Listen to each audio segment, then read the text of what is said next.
اس لیے صرف تہجد دین نہیں ہے، صرف تسبیح پڑھنا دین نہیں ہے، بیوی کے ساتھ حسن سلوک بھی دین ہے۔ عورت کے پاس مرد سے آدھی عقل ہوتی الا ماشاء اللہ۔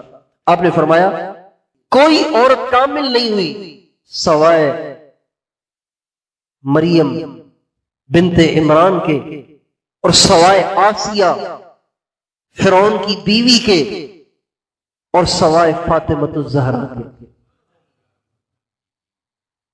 اور آپ نے فرمایا عائشہ کی فضیلت عورتوں پر ایسی ہے جیسے سرید کھانے کو فضیلت ہے باقی کھانوں پر۔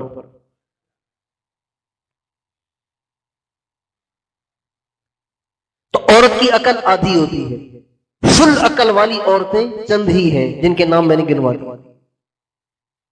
عورت کی عقل آدھی ہوتی ہے، اسی وجہ سے دو عورتوں کی گواہی کو ایک مرد کی گواہی کے برابر قرار دیا گیا، اس لیے کہ عورت کے اندر آدھی عقل ہے۔ اب جس کی عقل آدھی ہو بتائیے اس سے ٹیڑے میڑے کام ہوں گے کہ نہیں ہوں گے؟ بھائی اس سے غلطی کوتاہی ہوگی کہ نہیں ہوگی؟ ضرور ہوگی۔ تو جب ان سے کوتاہیاں ہوں تو اس کو برداشت کرنے کا ہمیں حکم ہے، صبر کرنے کا حکم ہے۔ بہت سارے اولیاء بنے اپنی بیوی کی بد کرداری کو برداشت کرتے کرتے ولی بن گئے۔ ایک بہت بڑے بزرگ گزرے حضرت خواجہ مرزا مظہر جان جانان رحمت اللہ علیہ، بہت چوٹی کے بزرگ گزرے۔ سلسلہ نقشبندیہ کے حضرت شاہ ولی اللہ رحمت اللہ علیہ اور مرزا مظہر جان جانان رحمت اللہ علیہ، ان دونوں کا زمانہ ایک ہے۔ ہمارے شاہ عبداللطیف بھٹائی، مخدوم محمد ہاشم ٹٹوی، مرزا مظہر جان جانان، شاہ ولی اللہ، یہ چاروں ایک زمانے کے بزرگ ہیں۔ تو وہ طبیعت کے بہت زیادہ نفیس تھے، حساس تھے، تھوڑی تھوڑی بات ان کو زیادہ محسوس ہوتی۔ حساس کیسے تھے اس کی آپ کو ایک دو مثال دیتے ہیں۔ ایک دفعہ ایک چادر اوڑھ کے سو گئے،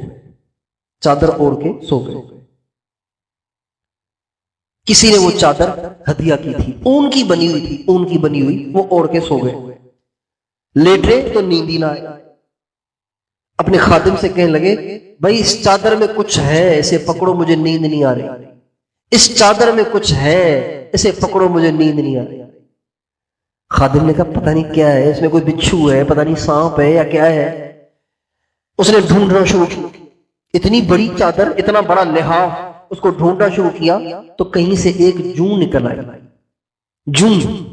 آئی، حساس ایسے کہ جون ہے، دیکھی بھی نہیں ہے لیکن طبیعت پریشان ہو رہی ہے کہ اس میں کوئی ہے، اتنے حساس۔ ایک دفعہ ایک انگریز افسر ملنے آیا تو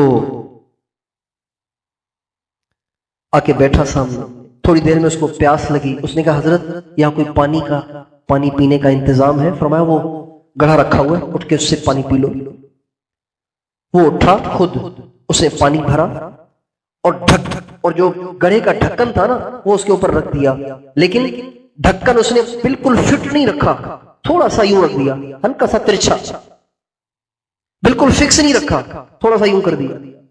جب حضرت کی ڈھکن پہ نظر پڑی نا تو فرمایا ارے پتہ نہیں یہ کیسے نوکری کرتے ہیں، اتنے بڑے افسر ہیں، اتنی بھی عقل نہیں کہ ڈھکن کیسے رکھا جاتا ہے، اب اس کو سیدھا کر، میرا سر درد سے پھٹ رہا ہے۔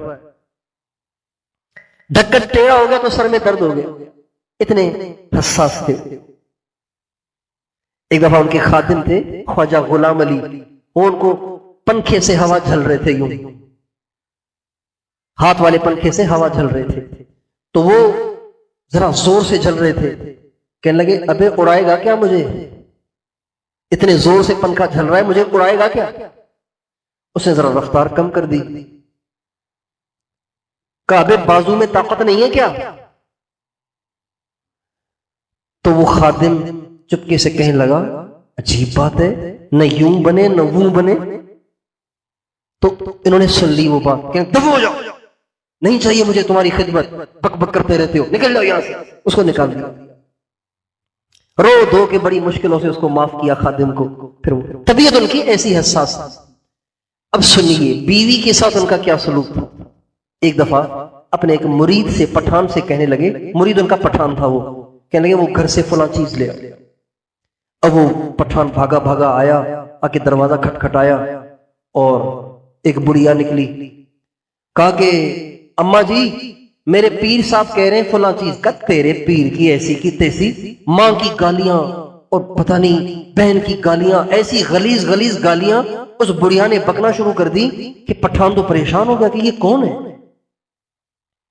پیر ہوگا تیرا، تیرے باپ کا، تیری ایسی کی ایسی، ایسی کی تیسی تیرے پیر کی. غلیظ گالیاں دینا شروع کر دی. پٹھان کا پارا چڑھ گیا. پٹھان تو ویسے ہی غصے کا تیز ہوتا ہے، اس کا پارا چڑھ گیا. لیکن اس نے اپنے پہ بڑی مشکل سے قابو پا کے آیا. کہا حضرت یہ کون بٹھایا ہوا ہے آپ نے گھر میں نے اس سے چیز مانگی، اس نے آپ کو گالیاں دینا شروع کر دی. آپ کی بیوی نہ ہوتی تو ہم اس کو بتا دیتا، چکھا دیتا اس کو مزہ. تو فرمانے لگے بھائی صبر کر، میں بھی اس کی تکلیفوں پہ صبر کر کر کے یہاں پہنچا.